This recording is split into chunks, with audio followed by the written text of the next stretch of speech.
Filhos do Éden, Livro 3, Herdeiro de Atlântida. Parte 1, Santa Helena. Can't Take My Eyes Off You. Universidade de Santa Helena, região serrana do Rio de Janeiro. Santa Helena era uma cidade fria, mesmo no outono. Nos dias mais quentes, o clima tropical trazia chuva e umidade, mas na altitude das montanhas sempre corria uma brisa gelada, regulando o ar a uma temperatura agradável. Bem cedo pela manhã, um tapete de folhas cobriu a praça da universidade, cercada por antigos sobrados, onde funcionavam as salas de aula e as repúblicas de estudantes. Em um dos dormitórios, a jovem Raquel percebeu um clarão, um estouro que logo se transformou num redemoinho.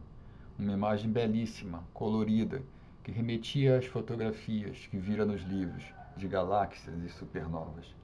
Lembrava-se distintamente de estar deitada na cama, sozinha, quando uma menina, em tons difusos, apareceu levitando abaixo do teto. Não sentiu medo, apesar da cena inconcebível. Devia estar sonhando, era a conclusão lógica. A garota surgiu como um fantasma. Os longos cabelos oscilavam numa agitação aquática, enquanto o rosto aparecia translúcido. Devia ter uns 8 anos, não mais que isso, e vestia uma camisola estampada, coberta por um casacão de adulto, bordado com um símbolo redondo no peito, que Raquel identificou como os traços estilizados da letra I, ou alguma coisa próxima a isso. Segurava na mão direita um ursinho de pelúcia encardido, de grandes olhos pretos, nariz longo e focinho esférico. De boca aberta, a menina flutuante pedia ajuda. Foi o que Raquel concluiu. As palavras saíram arrastadas e o som abafado. Atrás dela, um túnel tentava sugá-la, mas alguma coisa a mantinha segura, fixa no lugar. Estava ancorada, era o termo mais preciso, ao quarto por uma corrente, ou talvez fosse um fio, parte metálico, parte orgânico. O estranho cordão saía do umbigo e descia, entrando profundamente no ventre da própria Raquel. A moça se agitou, berrou um grito mudo. O corpo começava a doer, a queimar, a pele ardia. A criança sumiu. E de repente Raquel viu o rosto de um homem pálido, com olhos cinzentos, feito 2 pedras de gelo. Sua presença era malévola, carregada de ódio e sadismo. Sentiu seu hálito frio e teve medo, muito medo. Um horror infantil que a petrificava, deixando-a impotente. Voltou a gritar, ainda mais alto, tão alto quanto podia. Mentalizou a porta do quarto, a saída da República, e usou toda a força de vontade para fugir, levantar, correr, mas o corpo pesava. Avistou um brilho dourado, despertou. Raquel acordou com o sol batendo no rosto. Alguém recolhera a cortina, finalmente a salvando do pesadelo cruel. Quando a vista se acostumou, ela respirou aliviada. Estava de volta ao mundo real. As cores eram vivas e palpáveis, não desbotadas e escuras como as do sonho. O cheiro dos canteiros a tranquilizou, e até o ruído dos calouros no pátio foi percebido como uma bênção libertadora. Havia retornado ao dormitório, no segundo andar do sobrado, com a janela aberta para a praça do campus. Hector, seu namorado, estava sentado ao pé da cama, pronto para defendê-la de qualquer ameaça. Essa era a sensação que ela tinha. O rapaz, um dos alunos mais brilhantes da faculdade, era presidente de turma, adorado pelas meninas e popular entre os veteranos. Bonito e elegante, desfilava um corpo perfeito. Exibia vigor de atleta. Tinha vencido dezenas de competições de natação no colégio, conquistando troféus e medalhas antes de ingressar no curso superior. Seu charme crescia quando ele penteava os cabelos louros com gel, conquistando os professores com seu ar de bom moço. Ele se agachou para amarrar o cadarço. Ao vê-lo de camiseta e bermuda, Raquel soube que ele estava de saída para mais uma de suas rotineiras caminhadas nas montanhas, um hábito que cultivava religiosamente, sempre no mesmo horário. Outro pesadelo? Foi Hector quem falou primeiro. Será que é alguma coisa que você anda comendo? Ela se esforçou para falar. A garganta estava seca, a voz ficou rouca. Por que tanto barulho? Havia uma agitação incomum na pracinha. É o último dia de aula, amanhã é feriado. Conseguiu falar com a sua mãe? Raquel sentou-se na cama para recobrar a razão.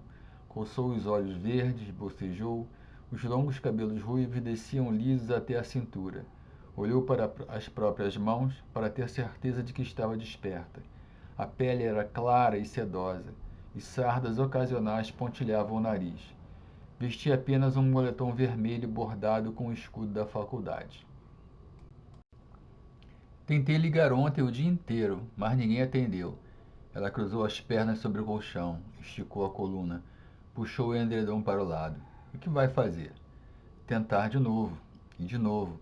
Se ela não atender, acho que vou ficar aqui mesmo. Sua expressão era amarga, mas conformada. Tenho uma pilha de livros para estudar e prova na segunda-feira. No primeiro tempo, apontou para os volumes na escrivaninha. A faculdade fica deserta na Páscoa, disse Hector. Seria perigoso permanecer na cidade. Perigoso? Raquel não sabia se era um conselho ou uma brincadeira. Santa Helena não registra um crime há mais de 10 anos. Perigoso para sua saúde. Você não tem passado bem ultimamente. Vive com dor de cabeça. Come hambúrguer e vomita. E se alguma coisa acontecer, o hospital mais próximo está a 20 quilômetros. Hector tinha razão. E ela reconhecia isso. Mas não queria, não sabia ao certo por que aborrecer os pais. E gostava de ficar sozinha, era verdade. Não via a mãe fazia várias semanas. Mas sempre fora assim em sua família. Cada um com seus problemas, suas tarefas, seus programas, e ninguém se amava menos por isso. Era quase como uma tradição os filhos, netos, pais e avós se verem só no Natal e raramente na Páscoa. Raquel nunca chegara a concordar com esse costume, mas respeitava a vontade da maioria. O problema era que, pessoalmente, jamais aprendera a suportar a distância. Então lidava com o assunto simplesmente desviando a atenção, concentrando-se em outras coisas, como o namoro e o estudo. Tentou imaginar uma alternativa e, só porque o rapaz levantara a questão, tomou a liberdade de perguntar: Acha que sua mãe ia gostar de me conhecer? Era difícil aquela abordagem. Estava entrando em terreno perigoso. Hector levantou da cama com um suspiro. Com os tênis amarrados, estava pronto para sair. Já conversamos sobre isso, Raquel. Haviam falado, de fato, mas em tom de romance. Não era nada sério até agora. A memória seletiva do rapaz a assustou. Meu pai está doente. Não queria que os conhecesse agora. Foi a mesma coisa que disse há um ano. Ela queria deixar claro que também podia se lembrar. Não desejava sufocá-lo, mas sua postura era ridícula, segundo ela julgava. Ele agia como se tivesse vergonha do que havia entre eles. Hector tinha muitas qualidades, mas no tocante à família se mostrava estranhamente paranoico. Estamos juntos faz meses. Não vou discutir com você, ele conferiu o relógio. Tenho que ir, senão fica tarde. Tudo bem, mas não estava nada bem. Quer um conselho? Ele mudou de assunto. Escreva sobre o sonho de hoje. Escreva tudo num papel. Ela franziu o senho. Hector a beijou na testa. É um santo remédio, explicou. Quando viu que ela nada diria, dica do meu professor de psicologia. E lhe entregou um bloco de folhas amarelas. Agora tenho que mesmo que ir, tá? Vejo você no almoço. No refeitório, ao meio-dia, eles sempre comiam juntos. Combinado, e saiu apressado, bateu a porta. Raquel continuava abalada. Levantou-se e entrou no banheiro. Em Santa Helena, cada estudante tinha seu próprio quarto, com toalete particular. Assim não era preciso dividir com os outros. Abriu o chuveiro. A água saiu num jato forte, enquanto o vapor embaçava o espelho. Deixando de lado os problemas com Hector, o sonho com a garotinha voltou à lembrança. A Universidade de Santa Helena, como qualquer instituição afastada, era repleta de mistérios. Os veteranos insistiam que era assombrada.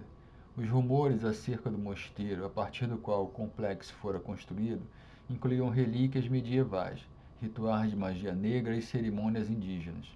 As histórias ganhavam fôlego a cada período, quando chegavam novos calouros, com os mais velhos inventando e reinventando fragmentos da lenda. Por um momento, uma ideia lhe passou pela cabeça.